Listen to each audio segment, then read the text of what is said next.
Plumette, la petite poule. À la ferme du père Lajoie, les animaux faisaient tout ce qu'ils voulaient. Les vaches erraient dans les prés et bavardaient avec les chevaux. Les cochons faisaient de paisibles siestes. Mais les poules étaient les plus heureuses. Il y en avait 5. Henriette, Prunette, vieille tante Plume, la coquette, très fière de sa beauté, et Plumette, la poule naine, qui se tenait sur son perchoir et jouait du flutio pendant que ses sœurs pondaient.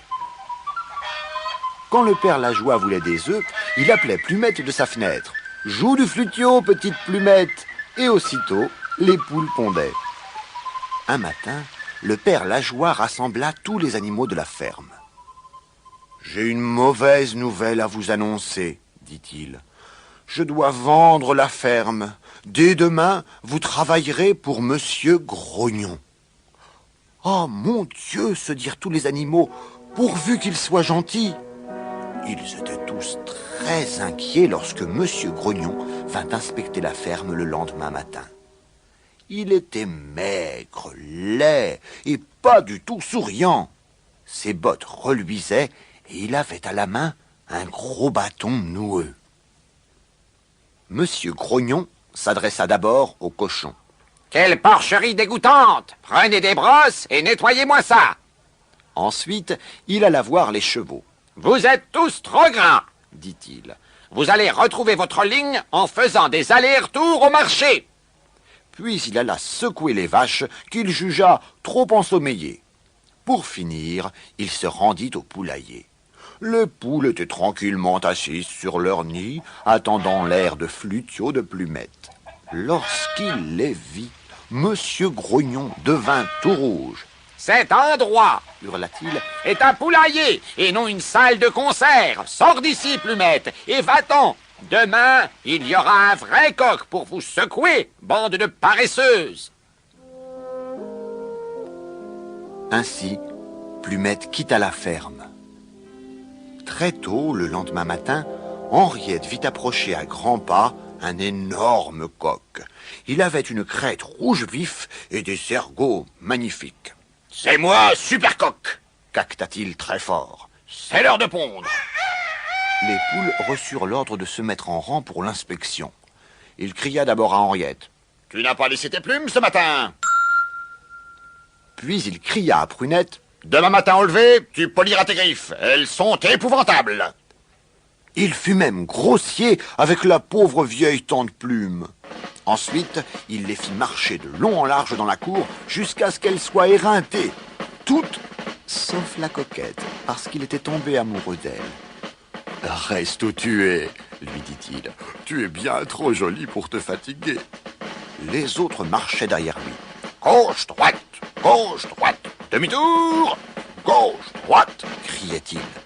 Mais aucune des poules n'avait jamais marché au pas. Prunette se tordit la cheville. Henriette entra par erreur dans la grange et la pauvre tante Plume s'arrêta sur un tas de choux et s'y endormit. À l'aube, toutes furent réveillées par le cocorico retentissant de Super Coq. « Combien d'œufs pondus ce matin ?» demanda-t-il. « Pas de petit déjeuner avant que chaque poule ait pondu au moins un œuf. » Quand il revint, 10 minutes plus tard, il ne trouva pas un seul œuf. « Tout le monde dans la cour !» cria-t-il. « Je vais vous faire marcher, moi !» Toutes durent le suivre, sauf Coquette, qui resta assise sur un énorme sac de maïs.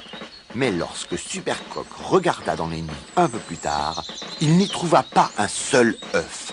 Les poules étaient si épouvantées qu'elles ne pouvaient plus pondre du tout.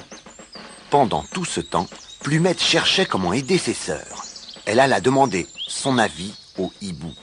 « Ne dis rien, lui conseilla celui-ci, et reste vigilante. » Et puis, un matin, Plumette entendit Monsieur Grognon crier à Super Coq.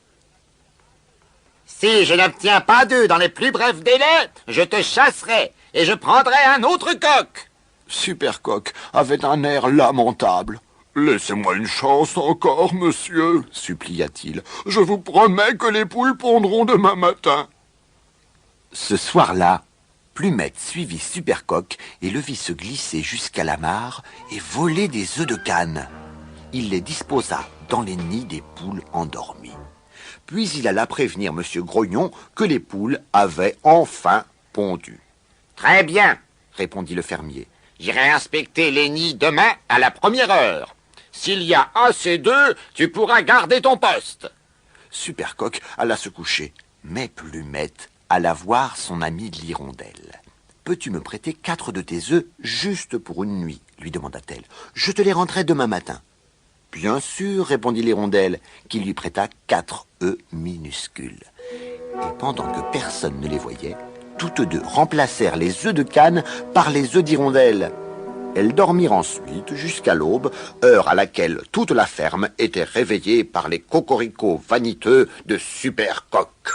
« Debout, debout tout le monde. Monsieur Grognon lui-même vient inspecter votre ponte. » Et avant que les poules aient pu bouger, Monsieur Grognon pénétra dans le poulailler. « Bon, montrez-moi ces œufs, » dit-il. Il poussa aussitôt un hurlement épouvantable. « Ah, tu as essayé de me tromper, Supercoq. Ce sont des œufs d'hirondelle, pas des œufs de poule. Comment as-tu osé me jouer un tour pareil? Va-t'en immédiatement. » Supercoq quitta la ferme aussi vite qu'il put, et tous les animaux se mirent à rire et à rire sans pouvoir s'arrêter. Alors, la petite Plumette sortit de sa cachette derrière le poulailler et commença à jouer du flutio. Et aussitôt, les poules sautèrent dans leur nid et se mirent à pondre. « Mais c'est magnifique !» s'écria Monsieur Grognon, souriant pour la première fois en voyant les œufs tout frais. Tu peux reprendre ton poste, Plumette, et à partir de maintenant, ne t'arrête plus de jouer. Quant à vous, les poules, continuez à pondre. Travail en musique et double ration de petit déjeuner à partir de maintenant. Alors, toutes les poules caquetèrent joyeusement, les vaches mugirent de contentement, les chevaux hennirent, et Plumette, la poule musicienne, joua un air joyeux sur son flutio.